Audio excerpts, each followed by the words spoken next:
Okay, in this example, I'm going to talk to you about a situation in which it's a little bit more useful to consider the sine law and cosine law in solving a relative velocity problem than the component method that I usually use and think is generally easier and a little simpler. The specific thing about this problem that's going to make it better to approach using the sine law and cosine law is the fact that you're going to be looking for an unknown direction or an unknown angle as opposed to an unknown side length. Usually if you're looking for a side length, the component method is going to be better. But here with a direction or an angle that you're missing, sometimes it's easier to try and use the actual vector diagram in the triangle to solve the problem. A plane wants to travel from Toronto to Montreal, a displacement of 580 kilometers. I don't know if that's the actual distance, I just made that up. North 40 degrees east. The wind is blowing at 75 kilometers east, 20 degrees south. The plane will be traveling at 250 kilometers per hour. What direction should the plane go in to travel straight to Montreal? So, what I'm suggesting here is that we have the velocity of the object relative to the Earth. We don't know how fast we want it to go, but we know its direction, north 40 degrees east. I mean, I guess presumably we'd like to go as fast as possible, but that's not really important. It says what direction should we go to travel straight there, so what we want to do is we want to get this direction correct. We know the velocity of the object relative to the frame, effectively how fast the plane can fly when we're not considering wind, and that's 250 kilometers per hour. And so the real question is, what direction should we put that in so that when we consider the wind speed, the velocity of the frame, the wind is the frame in this case, relative to the Earth, 75 kilometers per hour, east 20 degrees south, when we consider this velocity gets pushed into that direction, and as a result we end up heading straight in the right direction. Remember that the velocity of our object relative to the Earth is equal to the velocity of our object relative to the frame plus the velocity of the frame relative to the Earth. So we have a vector addition here of this and this to try and get the right direction for the velocity of the object relative to the Earth. Drawing this out is going to be a little tricky, but something that might make it a little easier is to recognize it doesn't matter if we put object to frame first or frame to Earth first. So since I know the frame because it's addition, A plus B is equal to B plus A, so it doesn't matter what order I put it in. So since I know this vector completely, I'm going to draw that vector first. So VFE, east, 20 south, so there it is, 20 degrees, and I know its magnitude is 75 kilometers an hour. I'll just put 75. This diagram's going to get busy enough as it is, so let's just leave it like that. And I also know what I need as my final answer, which is that I need a vector that's going up like this, north 40 degrees east.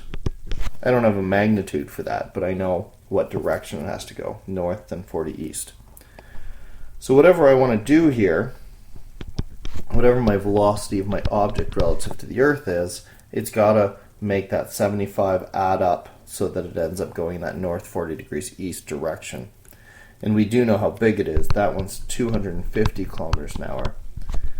That's effectively how fast the plane will go relative to the air. So we've got a triangle here.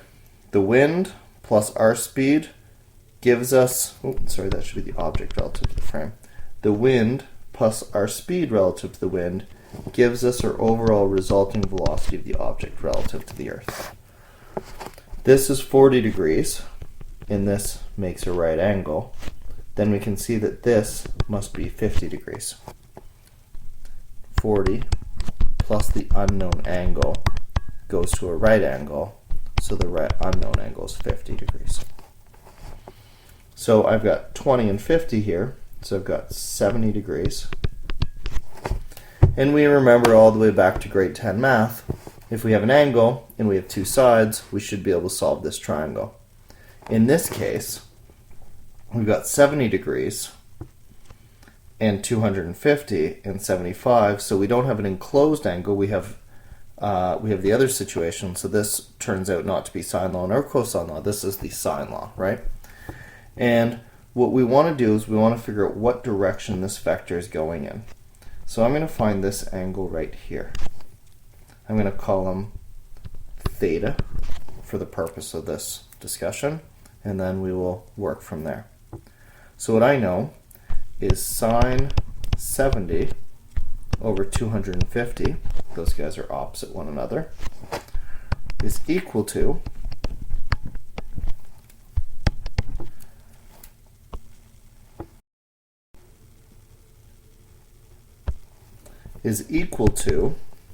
sine of theta.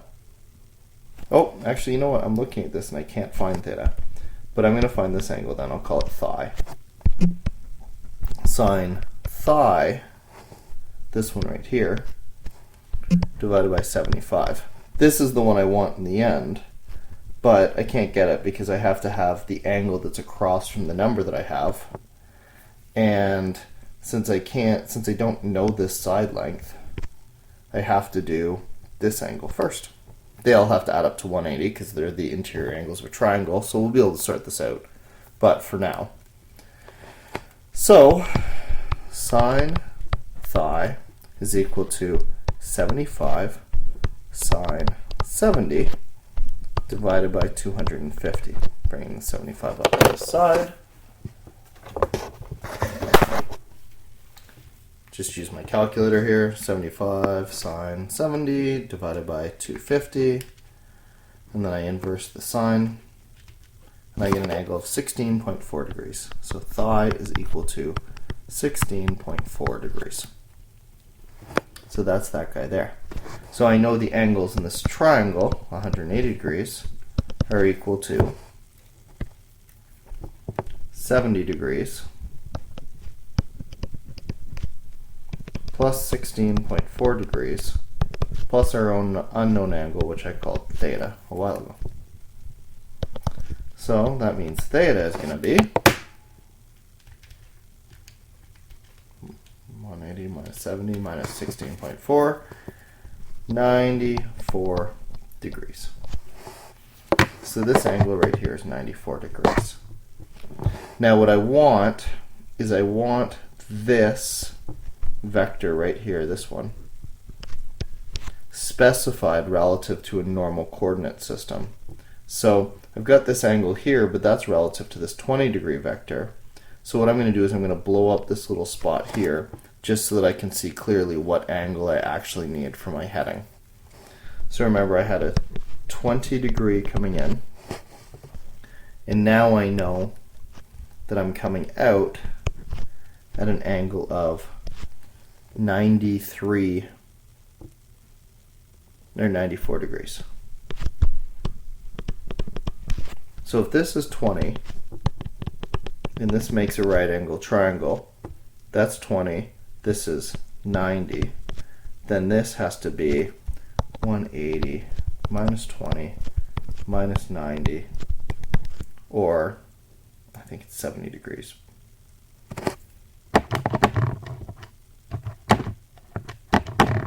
Yeah, 70 degrees. So this is 70 degrees, this part right here. So if this is 70 degrees and the total is 94 degrees, then this little part right here must be 94 minus 70 degrees, a total of 24 degrees. So my actual directional heading here is north 24 degrees towards the east. So a bunch of angle work that makes it a little bit confusing, but if I want to go at 250 kilometers per hour, get pushed by this 75 kilometer wind, and get back to a heading of north 40 degrees east, the direction I need to follow is north 24 degrees east. So that's not perfect, but I'm telling you it'll be easier than trying to use the component method to solve the same problem. So, sine law, cosine law have the problem of it's difficult to figure out exactly which angles are which and how that's all going to work. But like I said, it's better than trying to use components to solve the same problem.